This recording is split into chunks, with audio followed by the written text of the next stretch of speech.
Vedare tinokuchingamidzai zvekare kune chimwe chirongwa pano paZim Facebook Secrets and Confessions. Tadzoka zvekare nemamwe messages. Regedzai tibva tapinda messages edu atadzoka takakubatirai.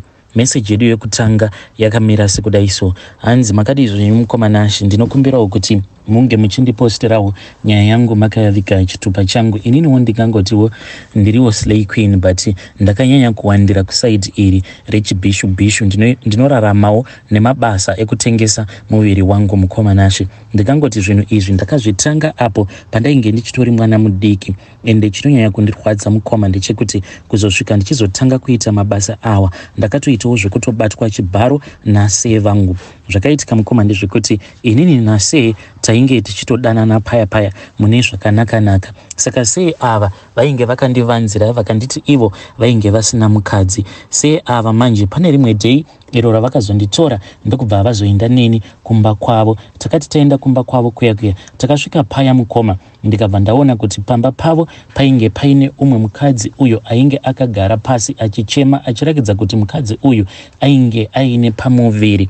Then later on ndakazoti ndabvapo pamba pavo ndipo pandakabva ndazomhanyirwa nevamwe amai avo vainge vambotaura zvinhu zvainge zvakangondibowa. So amai ava vakangoramba vachindimhanyira ndokubva vazouya paya apo pandainge ndiri. Vakabva vazonditi mwanangu, chikonzero chaita kuti ndinge ndichikumhanyira inhau yekuti uyu murume uyu wauri kudanana naye murume uyu achakukanganisira upenyu hwako mwanangu, wazvinzwa. Saka ndakabva ndazongoramba ndichitaura navo amai ava kuzonosvika vazondiudza kuti uyu mukadzi uyu wandainge ndaona aine pamuviri ainge ari mukadzi wavo sei ava. Zvekare iye ainge akatobvisawo umwe mukadzi ipapapa. Vakanditi saka iwewe kunyange ukamubvisa mukadzi uyu nenhumbu yake zivawo kuti nemangwana zvinhu izvi zvichazoitika kwauri. Saka sei vaya ndakabva ndavaramba.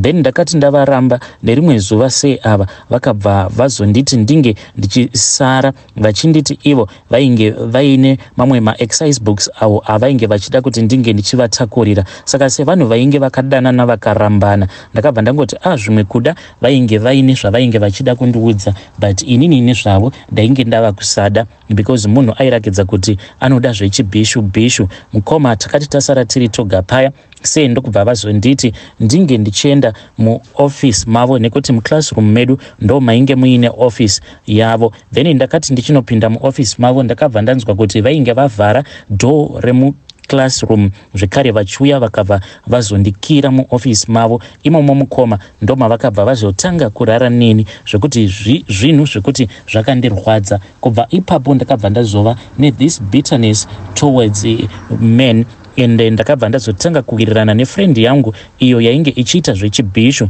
Friend yangu iyi yakabva yatanga kunditora ichienda neni kumabhawa kusvika ndichizotoona kutoti saka zvinoreva kuti kana murume akaenda newe kubhawa wani achakumwisa doro achakudyisa mari yake, then kana wazorara naye usiku hwose mangwana acho anobva azokupa mari. Saka izvi zvainge zvava kutondinakidza ndichitoona kutoti mari yandinobata apa imari yakati one day. Mukoma ndo pandakatanga kuendawo patouchline upenyu huchitoenderera kumberi. Sezvisineiwo friend yangu yakabva yarwara akarwara mukoma zvekuti akabva aenda akanoadmitiwa kuparere nyatwa. Zvino pane rimwe zuva iro randakazomushanyira. Ndakati ndamushanyira kudaro ndo pandakabva ndazoita dhuma nevamwe doctor ava ivo vanobva kuDRC vanoshandidzana neumwe muIndia vane masejari avo arimo mutauni umu. Saka ndakati ndadhumana navo doctor ava the way yavakanditarisa semunhu ainge ajairawo patouchline ende ndinotoziva kutoti murume akakutarisa nenzira dzakadai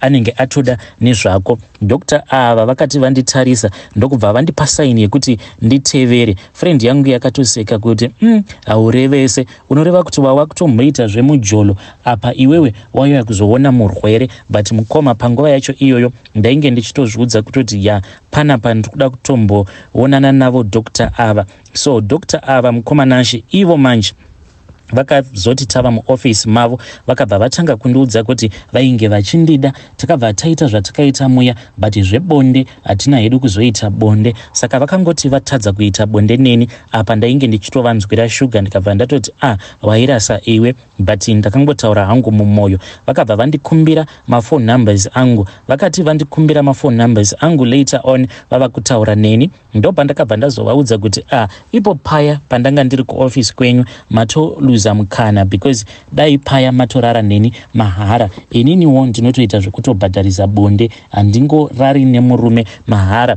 Ivo vakabva vati money was not a problem, vakanditi hazviite here kuti ndinge ndichiuya kuzokupika up. Saka ndakabva ndangobvuma ndikati kana munhu ati anoda kuuya kuzondipika up and the money is not a problem, regedzai ndinge ndichimboona kuti zvinosvika kupi. Saka Dr. ava vakabva vauya vakandipika up nemotikari yavo yainge yakanaka. Saka takabva tazoenda uko kwavainge vachiti ndo kwavaigara ikoko kumadokero. So mukoma takazoti tichinosvika pamba pavo, chinhu chakandivhundutsa ndechekuti takati tasvika pamba pavo ivo havana kuda kupaka motikari yavo mugaraji, vakangovhura garaji ravo. Ndikaona kutoti paitova neempty space yekuti vaikwanisa kupaka motikari yavo but vakangoisiya yakapakwa panze. Ndokubva vaburuka vakavhura door zvekare vakabva vandivhurira door such a gentleman, vakabva vati nditevere but kuseri kwemba kwavo kwainge kuine shura iro rainge rakandimirira. Takazoti tatenderera kuseri kwemba kuya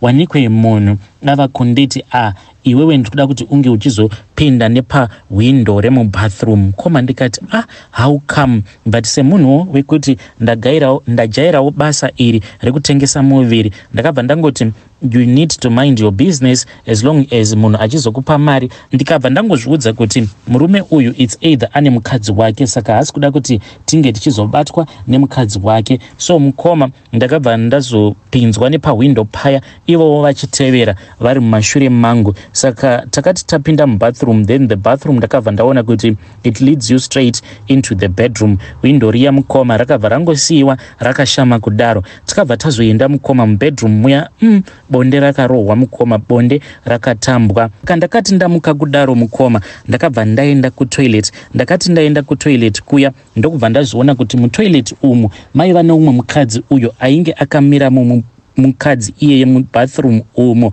mandainge ndapinda namo, but ndakaona kuti mukadzi uyu airakidza kuti iye ainge akasofa kudhara. Mukoma ndakaona mukadzi uyu achirutsa mari, ndokubva ndadzokera mubedroom. Ndakangoti ndichingonodzokera mubedroom wanikwe Dr. vaya vainge vatomuka. Dr. ava vakabva vandibvunza vachingondi investigator vachida kuona kuti pane zvandainge ndaona here. Mukoma ndakambotanga ndanyarara kuzonosvika ndichizonovabvunza manje mangwana acho kuti kochii chandakaona mumba menyu. Ndopa vakabva vazotanga kundibudira pachena vachindiudza kuti icho chandainge ndakaona chainge chiri chipoko chemukadzi wavo. Ivo vachitaura nyaya yavo vanoti pavakauya muno muzimu nekuda kukudzawo mabusinesses avo vakabva vazochekeresa mukadzi uyo wavakaroorana naye vachingotanga kupindawo muno muzimu. Saka chipoko chake each and every night, chipoko chake mukadzi uyu chinopota chichiuya chobva charutsa mari. Ndikabva ndatanga kuti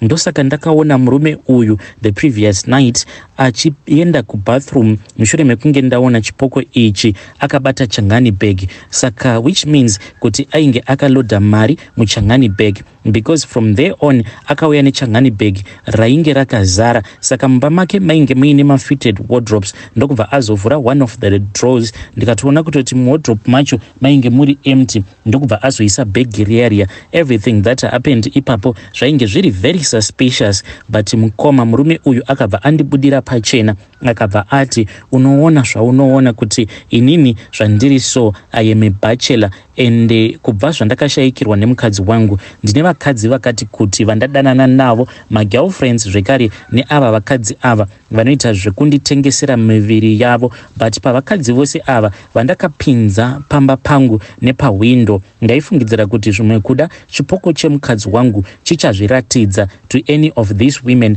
Vakabva vati but ndava kutoona kutoti chipoko chemukadzi wangu icho chinoratidza kuti chafarira iwewe, saka I think kuti iwe ndiwe unofanira kuti unge uchizondibatsira. Mukoma ndakati ndaudzwa zvose izvi ndikabva ndangozviudza kuti inini hangu handidi kuti ndinge ndichita get involved in this relationship with this guy. Ndokubva ndangopretenda as if I was happy. Mukoma ndakangoti ndichingonopesana nayo mbinga iyi ndikabva ndadeleta mafone numbers. From there on ndakati ndadeleta mafone numbers, munhu akambonditi netsei ndikabva ndazviudza kuti ndikabva ndamuudza kuti I do not want to see your messages or your phone calls on my phone. Iyewo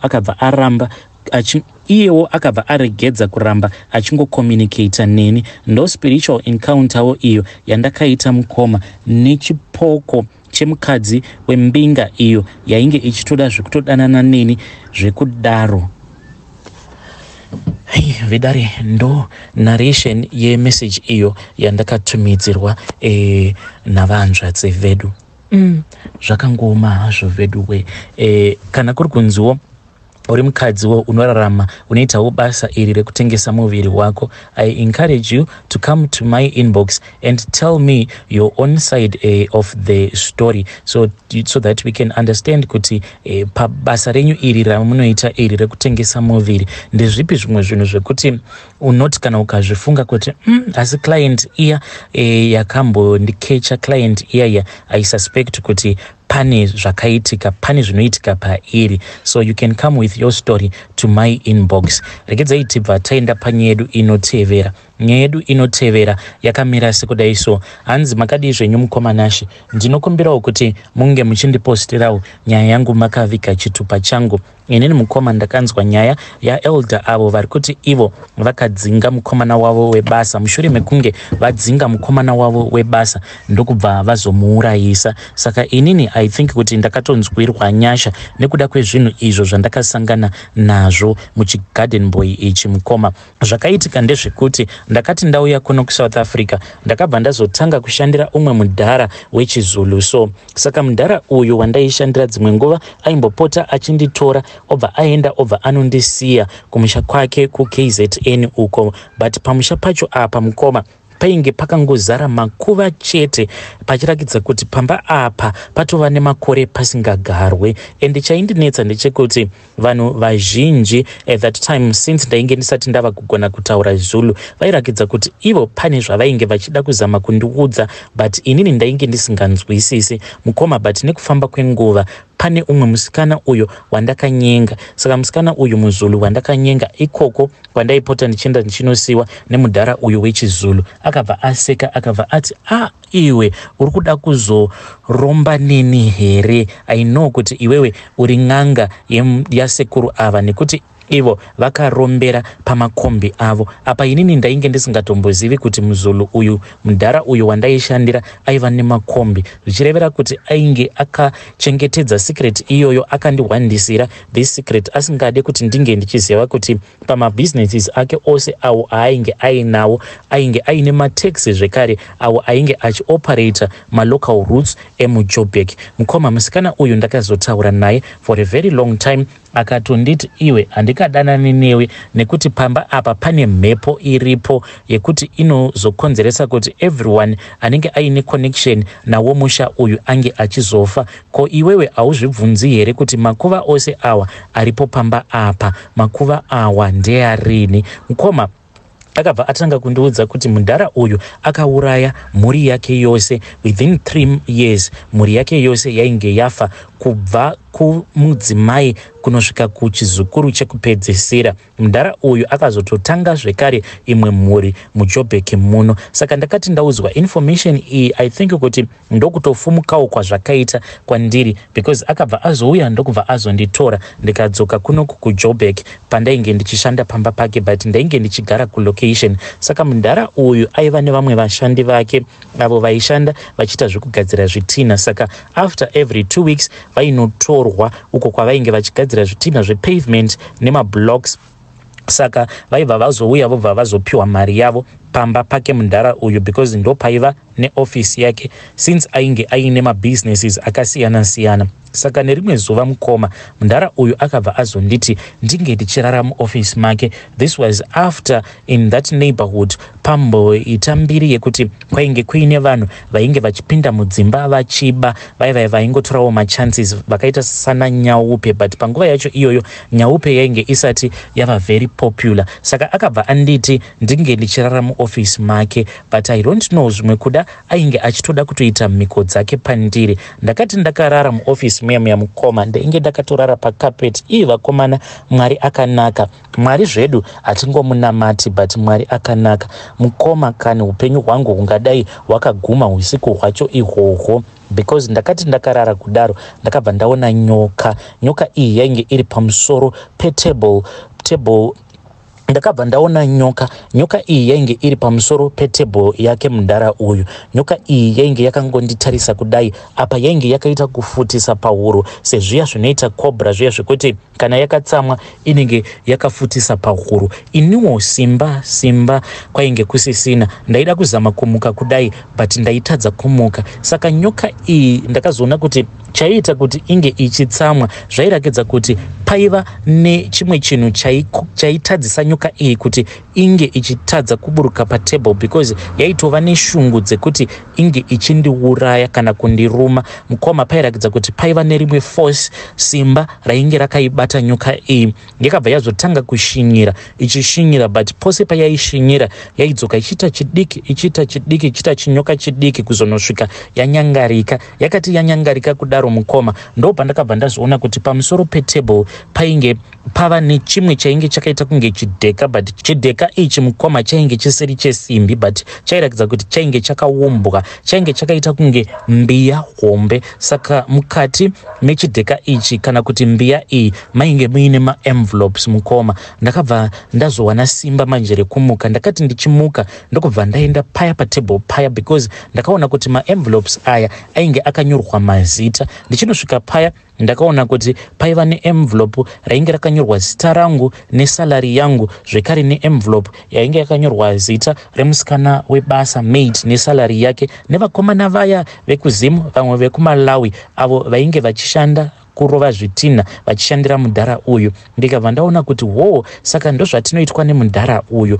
because isusu zvedu taitambiriswa pamwedzi, but there were sometimes pekungoti all of a sudden mudhara uyu aingokaruka atokupa pay yako, zvekuti taisanyatsokunzwisisa kuti tinotambira pamwedzi here kana kuti tinotambira pai, zvekuti waigara uine extra pay yaaigara achingokupa mudhara uyu. Ndakati ndaona maenvelope ose awa mukoma, ndakabva ndangokolapsa. Ndakazotoita zvekutomutswa naye mangwana makuseni. It was somewhere kuma 7:30 basa vanhu vainge vatotanga kutoshanda basa kudhara. Ndo paakabva azongoramba achingonoka, ndikabva ndazovhunduka. Mudhara uyu akangopinda muoffice ndokubva atanga kupopota neizwi rainge riri pamusoro apa pfuti mukoma. Iye mudhara uyu akangopopota ndokubva andipa chienvelope changu, akangoita zvekunditema nechienvelope chiya chaiva nemari yangu, akanditi you are fired, you don't have any papers, you are fired. Ndokutodzingwa kwandakatoitwa ikoko mukoma. Ndakangoti ndichingobuda paya ndakarova rimwe ziporo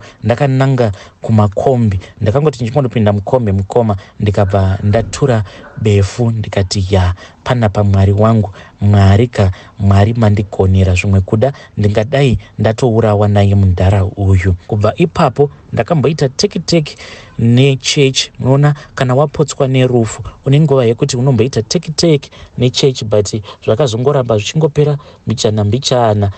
Iko zvino zvechechi zvatova kure neni, but ndinoti kana ndikambozvifunga kudai so mukadzi wangu anogara achindiseka, because ndinowanzokuitaura nyaya iyi pandinenge ndakadhakwa. Ndinongoti ndichingobva kubhawa kudai, kana ndaifunga nyaya iyi ndinotodzoka ndichitoimba zvangu masongs angu epraise and worship. But ndiyo confession yangu, Mwari variko. Tinongoramba zvedu varume, but Mwari chaivo mudhara God variko. Vedari ndo message iyo yandakatumidzirwa ichibva kuna mukoma vedu.